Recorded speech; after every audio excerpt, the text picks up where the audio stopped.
You're listening to Behind the Bulldogs, brought to you by Ferris State Athletics. Off the left side, to the end zone! Touchdown, Bulldogs! If I'm even having like a bad day on the course or something, I just look down at it and just feel like thankful that I'm able to be out there. Making sure that we're like where our feet are and we're not thinking about outside distractions. Hello, everybody, and welcome into another exciting midweek edition of Behind the Bulldogs. I guess they're all midweek at the end of the day. Brandon Worth, Tatum Outlaw with you. Great episode. We got some trackletes in the building ahead of a very exciting outdoor season. Can't wait to get them underway. We got the Ferris State Sports Slate as well. We'll get you up to date on all the results from this past week, as well as what's ahead in sports. And like we mentioned, Tatum, I mean, spring is in full spring mode right now, as it is snowing outside right now. Yeah. Mother Nature, catch a drift, please. Not the snow kind either. But it's a very exciting time, and we got a lot of great things upcoming. Yeah, you know, it doesn't look like spring is in full swing, but, you know, it feels like it. But just don't look outside, because that doesn't mean anything. Do not look outside, indeed. And we'll get to some Ferris State sports here for you. We'll start with softball. Davenport, unfortunately, gets a sweep over the Dogs. It was a tight win there in Caledonia. Davenport is an underrated team this year. Kind of got swept on in the media polls. They're starting to make their way with some wins. But this team certainly showed the bounce back. Split against Purdue Northwest in the home opener last Friday. Dominated the first game as they were projected to do so. Just unfortunate in that second game, they were just kind of stifled offensively down the stretch. But massive wins yesterday. First time we have swept the rivals from Allendale on our home field since 2010. Yeah, that's awesome. Been 14 years. I mean, how amazing is that? That's insane. And, you know, I'm not even surprised. We've been saying, I think every episode now, the potential that this team has, the hard work they're putting in, that we're all going to see it. And it's being shown, you know, we're seeing it. So I'm just nothing but happy for the girls. Absolutely. It was such a joy to see them in the dugout after that game. The hard work, you know, Coach Schumann mentioning, you know, the 9 losses this year, 7 of them by 1 run. 7 by 1 single run. This team's on the doorstep, and they're showing some great things. We have excitement for them. We have excitement for track, too. They had some great results over the weekend. Some of them at the WashU Distance Carnival. Super jealous about that. Made super cool. And then also Illinois State, the Redbird Invite. Some notable results for you here. We'll start with the WashU Distance Fest. Whitney Farrell, 17th in the steeplechase. Fellow steeple people with 2 thumbs up. Just killing it. Daisy England, 19th in the 800 meters. And granted, these are all, you know, elite caliber athletes they're competing against there with her finish. Hannah Brock and the 5K, I believe now top 6, I believe. Hannah, fact check me later on. 6th, I believe, in the 5K. Congratulations to her all time. Cooper Sorson, school record to his name once again. 19.96, just eclipsed that 14:20 threshold. He is him, and he's done a great job. Very excited to see that. Over on the other side as well, from the Illinois State, looking at some 400 hurdles time, some top 5 finishes across the board, some great results from the relays. I believe one of the notable ones, Alexis Lee in the high jump finishing on the podium spot as far as conference scoring, where if it were a conference championship meet, finishing 7th. She has made her way up into the program history book, so congratulations to Alexis. And we saw some great things in the 100. Bryson Fronta, 2nd overall in the 100 at 10.82. Charlie Sutton right behind him by literally 0.05 of a second, 10.87. But some really good stuff. Top 10 finishers from Josh Langland, David Harris, both breaking 2 there in the 800. Things are starting to gum up a little bit. It's very exciting time over at the track and field. They're going to be local folks. They're going to Oakland, I believe, this weekend. You can find out ferrisbulldogs.com for the full schedule and more as well. And then they will be Davenport, Grand Valley, and you want to guess the last one? Grand Valley. 3 in a row. So you'll have an opportunity to see the Bulldogs running around the track, jumping over the bar, throwing, you know, fun things, you know, with the throwers that we've had on the show. So it's going to be really exciting. Awesome to see some names getting on the board there, some records, you know. So I'm just really excited to see how this outdoor season goes. I mean, seems like they're only getting better each day. Absolutely. Looking at tennis now, Grand Valley, unfortunately, on the top side of the victories in this building. It was a really tough go. I mean, the doubles were excellent on both sides. Singles, individually, Grand Valley came ready to play. They got 5-2 wins on both men's and women's. But the bounce back was definitely there against Davenport. Looking at the final tallies, 4-3, a tight one. Davenport played really well, able to get it on the men's side. Women's side take care of business, 5-2 margin. And then as well, the women's take down Saginaw Valley, 4-3. And it just goes to show, lost a lot of seniors from last year on both sides. These teams are just rebuilding. They're rebuilding, they're reloading, they're ready to go. And the conference is getting better in tennis. It seems like we talked to Coach Doran every single year. This conference is getting better at tennis, but we're remaining on the top. And that's some good work over at the Racket Center from that team. Especially following up after, playing GV and having a loss when you've been fighting hard, to be able to come back and win the next couple games is what's important. So especially the games with the teams that are closest to us, it just hits home a little bit harder. It's just a little bit more personal. So to see them come out on top, nothing but proud of them. Nothing but proud of them. They're going to be in action as well coming up. We'll get you to that after the interview we have here coming up in just a minute. But first, the final sport for you here to recap results. Golf finishing up at the Findianapolis. Whoever came up with that name sounds like a Dr. Seuss book. But really good results across the board. Wasn't the best, wasn't the worst. I mean, the Bulldog women finishing, I believe, 4th out of the overall field. And then the men's were right in that 8th range. Really good results considering the opponents that they were playing. Conditions were obviously here in the entire Midwest, they've been nothing but just an absolute coin flip the last couple of days. So battling through the rain, still putting together some good performances. The cold as well. Mother Nature has not been kind in temperatures, but good overall results. Cameron Shannon finishing 12th overall individually with a 230 total. Kylie Walker finishing 15th, as well as Ashley Tomsma. Hopefully I said that correctly. 19th place.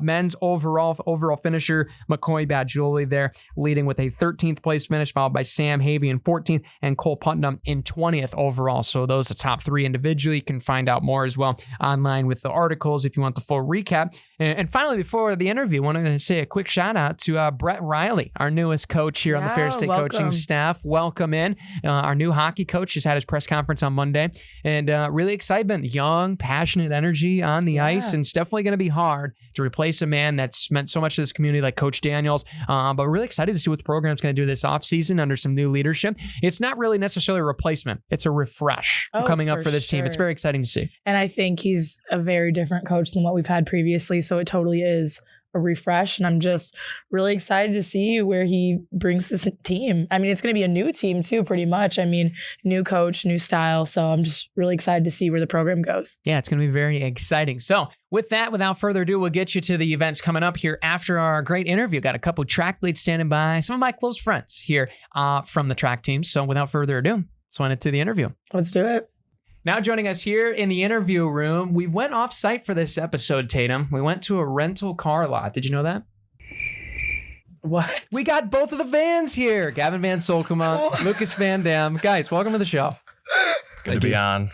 I had to start off with a joke. How long were you planning that one? 3 minutes. Wow, give or take. Impressive. Yeah, give or take. Guys, welcome to the show. I know it's a very exciting time. Outdoor is in the swing of things. You finally get to actually breathe again in racing form. What's the most exciting thing on deck here meet-wise, and what are you guys looking forward to about this outdoor season? I'm actually looking forward to having some better weather. Last meet was not great at all. I don't love indoor or outdoor, because of that. But being able to be on the track and do workouts, I think, is just huge for us. Yes. I know it's not as much the racing side of things, but it carries over into us being able to race well. A lot of times for indoor, we were on the treadmill because the weather was bad. We were on the track at the rack, which wasn't the best. So being able to be on the full size track is actually huge for being able to run faster for outdoor. For sure. I gotta know, coming from a non-runner, and I see you guys running all the time everywhere. What's the mindset like, and how do you go about running like during bad weather? Because it's got to happen at times, and you've got to keep training above all else. Like what's the secret? I don't know how you guys run in the rain. I don't know how you run in the snow. Like what goes into that? Running in the rain is actually, you just got to get wet. And then once you get into it, then it's fine. Do you slip and fall ever? Like I gotta know. On the ice, yeah. Because I'm so clumsy. There's a long run this year where I definitely slipped and fell a couple times, but you just get back up and keep running. Yeah. We do fall. We just don't tell people. That's just how really it goes. Nonchalant. No. Don't tell anybody. We're the most athletic people on planet Earth. No, I'm just kidding. Gavin, how about you? I would say, the same thing with Lucas. Being able to run in a group of guys is way better than running by yourself. This past weekend, it was downpouring. I got stuck in the storm doing long run by myself, and that was bit grueling, having to go up Michigan the last mile of the long run. I'm sure it feels nice though to have a little bit of a cool down, Yeah, it's nice. Yeah. Running in the rain is an enjoyable thing as long as it's not downpouring and you can, see what's in front of you. Or cold, or like when you're on the track and someone's flicking the water in your face. That is very true. People don't know about that. It is a dangerous thing. Yeah. But when it comes to the excitement of travel, right? I know a couple guys going down to Missouri to watch you. Really exciting stuff. A lot of fun indoor meets as well during this past season. What's the most enjoyable part about the travel aspect of the sport? I like hanging out with the guys. We went to the Redbird Challenge in Illinois this past weekend. The bus ride was a little long, but just getting out to hang out with the guys for that extended period in time is always a good thing. Joke around, mess around. You're not too serious about racing until the day of. So the day before, you can kind of just mess around with each other. It's kind of fun seeing different places. We're driving through the middle of nowhere, making jokes about anything, I guess, is fun. Any specific games you play? Because I'm from Central Illinois and I know the drive is quite boring. So I know you guys are getting creative with the games. We don't technically play a ton of games. Really. Wow. That might be a first. It's a different kind of bus ride. I will say that. Yeah, there's always at least euchre brought up like once at least. I do love me some euchre, but Lucas is a very good euchre player. But we don't play a ton of games. We just talk with each other, and I love that. We have good combos. Yeah. I love that. Mm-hmm. Bringing up stuff we did in our run, I think, is hilarious sometimes. Sometimes it gets a little redundant, though. Yeah. That is very true. That is very true. More things to talk about. Exactly. Yeah. You never know what you're going to see on a long run. There's no doubt about it. We even ran in some really interesting places too along our way. What's the most interesting run that you've had in your memory? Long run, could be recovery run by yourself with teammates. What's been that most memorable run that you're like, yep, when I leave here, I'm never going to forget that one? I think it's hard to pick the runs apart because we always do the same routes. I can't tell you how many times we've done Riverwalk or Industrial or I don't know if I have one off the top of my head, unfortunately. Okay, all right. When we went to Bucknell last year, Beworth, you probably remember that park we ran in when it downpoured. Oh, yes. And the river was flowing, and we were running down the hill, and I slipped and fell in my jacket, and I got mud all over myself, and I went in a puddle and wiped the dirty water off just to wash the mud off myself. I remember that, and I believe Cooper had a brand new shoes. Might have been that weekend, too. Mm-hmm. He did not survive the whole trip, so...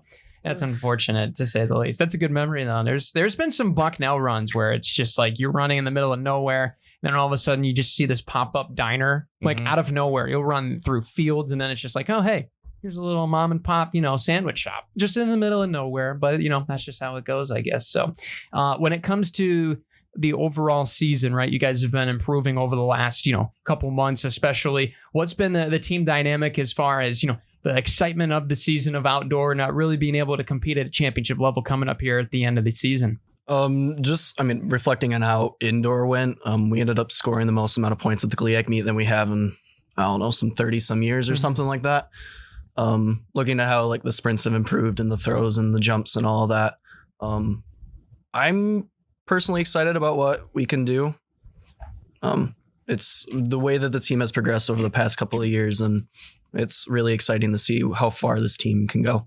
Yeah, for sure. Just bouncing off what you said, I think it just keeps compounding like our excitement, and like the overall team morale is like we're all on the same page. Like we want to get better, we want to win, like we want to just keep progressing and getting better, even if it's like the small things like a workout, one race, like it adds up over time. And now like over our past few years, you can definitely see the progress of where we were at freshman, not only like ourselves, but like where the team is at and how we feel now leading the guys. So for sure. This is a little bit of a loaded question. It's a little bit up in the air, but you had just talked about all the progress that you guys have made throughout the years and even throughout the season. What went into that? I mean, what was the big change or the little changes that made you guys progress so much? Really, it's just the little things. I mean, you can show up and do workouts and get all your runs in, but it doesn't matter if you don't, stretch, get your nutrition in, go to the weight room and be intentional about what you're doing. Sleep is a big one. Yeah. Hydrating, drinking enough water, planning for the races. Like if we know it's going to be hot, making sure we're drinking a lot of water, getting the electrolytes in. So I think another big part would be like mental preparation, especially for the longer distances. I mean, I run the 800, so it's 2 minutes on the track and I'm off. Yeah. But like some of like the 5K guys, they're on there for 14, 15, 16 minutes. And so just being able to prepare yourself to be on for that long is a huge step too. Cool. For sure. Running is a very redundant sport. You run in circles most of the time. Sometimes you're fair enough where you might be running only half of a circle. But what is it that you use to, go out on a daily run, maybe by yourself? Some tunes that you maybe blast along the way. What are some of those go-to artists in your Spotify bag?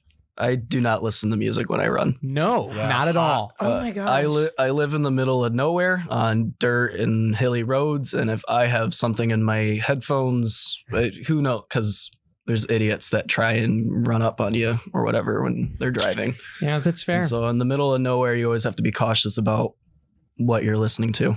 All right. Or your surroundings. For sure. I know Gavin's got some in his bag. Yeah. Hot take. I normally don't listen to music as controversial as it is when I run, unless I'm on the treadmill inside. Like when I do a few workouts this winter. Yes. Definitely got the earbuds in, bumping some music. What's the go-to? Oh. Or maybe a artist, or maybe two. Anything just fast-paced music. I feel like if it's got like a good beat, like you can play some good rock music, a little pop, a little rap, something. Do you guys know Tame Impala? And I brought this up the last time we had runners on, and she came up to me and said she tried listening to Tame Impala while she runs. Oh, really? It's changed her life. So wow, look at that. You guys should try listening to Tame Impala when you run, and it makes the runs go by faster. Because I personally hate running, so when I do, it makes my runs a little bit more enjoyable. Yeah, for sure. So I've been putting people on to Tame Impala. So I'll have to try it. Yeah, I'll keep that in mind. For sure. Go to pre-race food. I know this is a highly debated one in the running community, myself included. Breakfast or dinner? How about both? Okay. How about both? We'll start with dinner. Pasta with some sort of chicken or vegetable with it too, like a salad, broccoli. That's always what I've been doing the last 8 years probably before races. You don't even realize you're doing it anymore. Yeah. It's programmed. Yeah. All right, VanDam. Yeah, carbs is the go-to, so pasta. If I were to do like breakfast, my go-to would be like a bagel of peanut butter. Okay. Or like I recently got into like Go-Go Squeeze apple juice, like those little pouches. Oh, interesting. I gotta stay away from those. They're just way too good. I could probably eat like a whole box in a day.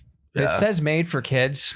No, they're definitely for like in between races. It's like the perfect snack to like go in between. Yeah, applesauce. It's wonderful. Gavin, I think we got to get to breakfast. Normally I don't eat a whole lot. I try to just eat like a banana. It also depends on when my race is. Usually just eat a banana, try to get a good bowl of cereal in. Sometimes I'll bring my own Honey Bunches of Oats or Honey Nut Cheerios.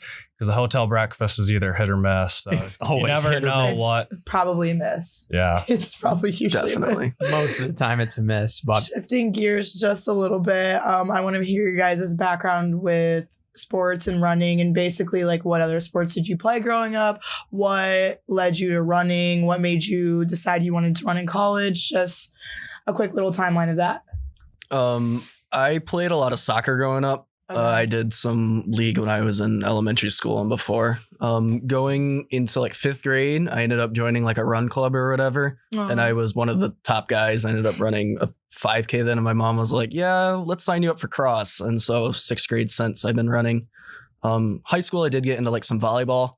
Cool. Just some, little more plyos or whatever to get into it. But I've gotten shorter as the years have gone on. I was running like the 2 mile in like 6th grade or like middle school, like in general, but now I'm like mid D running the 8 and the 4. So I've gotten shorter as the years go on. I thought at first you're talking about height, and I was like, you're taller than me. That doesn't make sense. No, shorter distance wise. That makes more sense. That's why I was like, huh? Yeah. All right, Gavin, how about you? I grew up similar background, playing soccer as a little kid, pretty athletic. I played basketball through middle school. And then when I was in middle school, I played tennis too. So dual sport athlete. Never did cross country in middle school, but our high school, we had meeting, like group together workouts in the summer with the high school team that they would lead the middle schoolers. And I was like the top little kid back then doing that. So that led me to want to go into running cross country in high school and then track. And then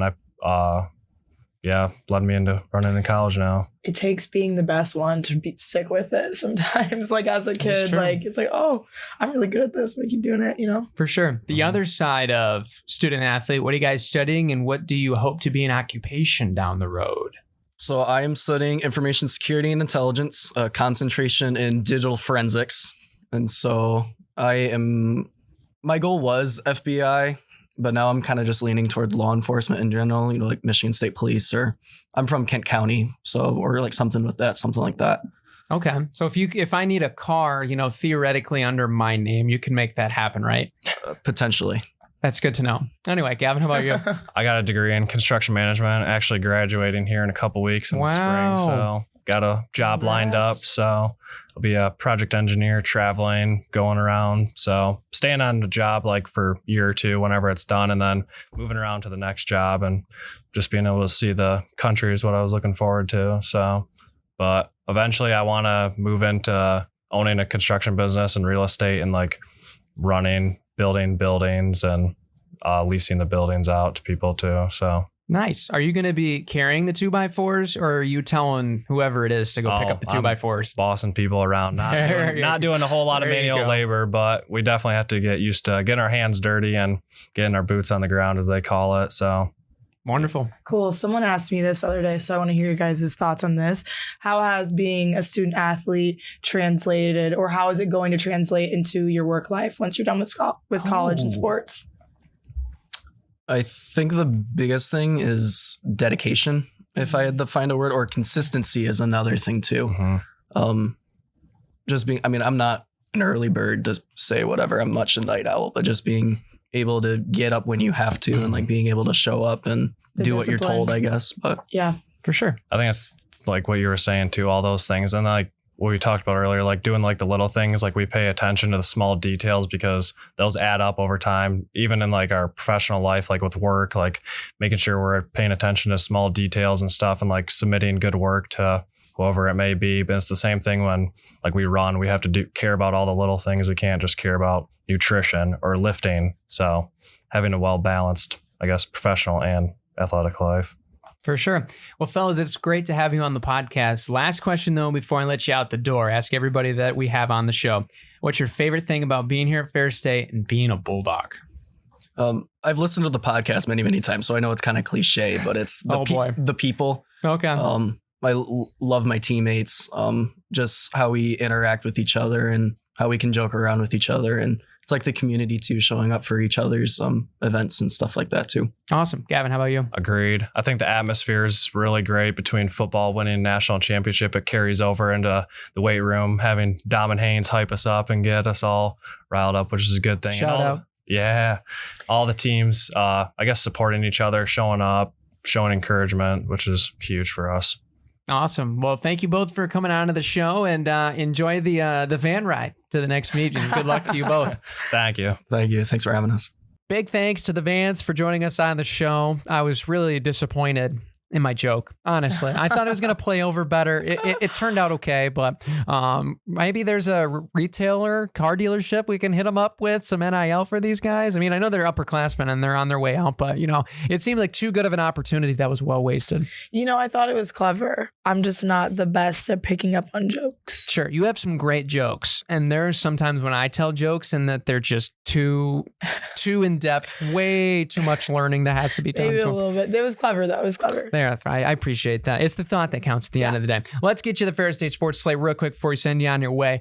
Thursday, April 3rd, softball here now at home. It was originally scheduled for Wednesday. Now Thursday here at home, 3 o'clock and 5 o'clock against the Cards of Saginaw Valley, the top team in the GLIAC in the preseason polls. They're coming to town. Be there, be square at the softball field.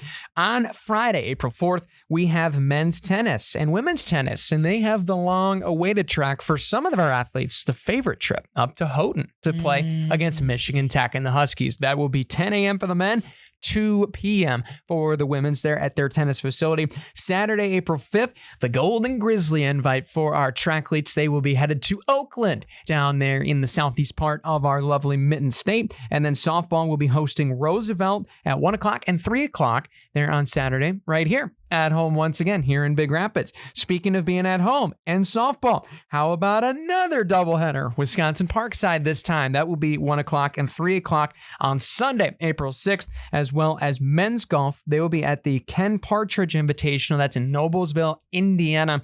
And that will be for men's and women's, and carrying into Monday, Tuesday, and I believe also, wait for it, Wednesday as well. They're in tournament play. And then we also have softball at home next Wednesday, April 9th. So if you're looking for home softball and you're not getting to these games, shame on you. Opportunities literally everywhere. Dare I say that softball is in full swing. They are just game after game after game. That's pretty good. Not going to lie. That's better than my Van joke. But yes, it is in full swing, you know. I mean, at this point right now, we're going to have some of the most home softball games that we'll have all season. So be around. Yeah. Track's going to be coming down to town later on in the summer. Or not in the summer. What the heck am I saying? Later in the month of April. Goodness gracious. I'm already thinking ahead to where it's going to be sunny and all that. But then we also have golf. They will be coming into GLIAC play very soon. So their travel will be starting to be shorter. More supporters coming up. Tennis the same way. So it's going to be very exciting over the next couple of weeks. Yeah. And as he said, I mean, get to softball while you can. They're not just going to be